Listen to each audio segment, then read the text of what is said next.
Are you a fan of The Goonies, Stand By Me, The Breakfast Club, E.T., or maybe even recently Stranger Things? Then you might want to take a look at one of my most anticipated RPGs of 2017, Tales from the Loop by Free League Publishing and Modiphius Entertainment.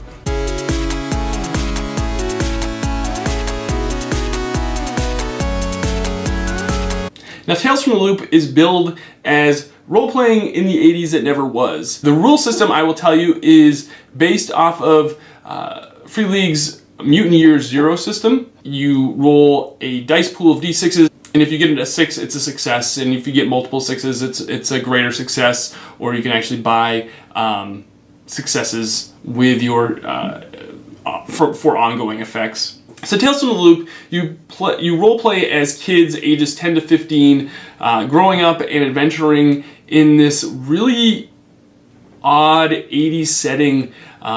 It's odd in the fact that there is advanced technology, but it's not available to everyone. It's more like corporations and the government has kind of had this technology that they have created. There might have been some time traveling that has happened, and so you have things like dinosaurs that maybe pop up in settings. So Tales from the Loop takes place at pretty much around 2 locations, one of which is a particle accelerator that was built in the 50s in Boulder City, Colorado, and another one that was built in Sweden in the 60s, and basically, you just know that there's all sorts of scientific work being done at these locations, and it's probably government run, and it's really kind of mysterious, and that's part of the whole setting, is finding out more about what folks refer to as the loop. Both of these particle acceleration locations are known as the loop. Let's take you to the table and show you a little bit of this book in depth. Okay, so let's just give you a close-up look of Tales from the Loop. It is a beautiful color book. It's hardcover. There are 12 chapters, 4 of which I believe are campaign settings, so you can actually play those as either one-shots or string them together as an ongoing campaign. Since you do play as kids in this setting, they give you pretty much typical stereotypes for kids for that decade. You have your bookworm, your computer geek, your hick, your jock, popular kid, rocker. You also have your troublemaker and weirdo. So again, if you're a big fan of like the Breakfast Club, you're going to see similar stereotypes for kids in this setting. Each kid does have key skills that they seem to specialize in, and then it kind of gives you suggestions as to how you can create your kid that you're going to play. So you distribute points up to your age in body, tech, heart, and mind, and then you also have your conditions and your skills.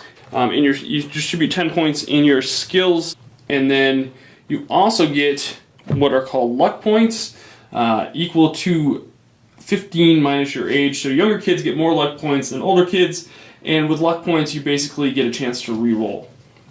Once you've done all that, you pick an iconic item, you pick a problem, a drive, a pride, how you determine your relationships with the kids and the NPCs. You select an anchor, which is someone that maybe you look up to. You give your kid a name, you write a short description of your kid, and then you choose a favorite song, which I think is awesome because I'm a big fan of 80s songs.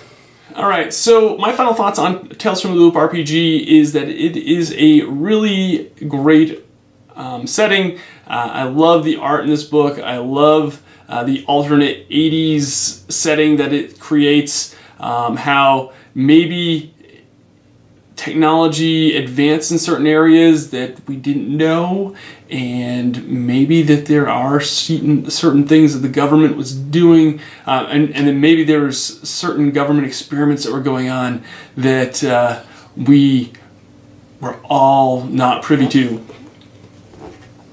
Tales from the Loop is another home run, I think, from Free League. Since it uses the same system as Mutant Year Zero and Coriolis, it is really easy to pick up. It takes like 5 minutes to create a character, and you can sit down and play just like that.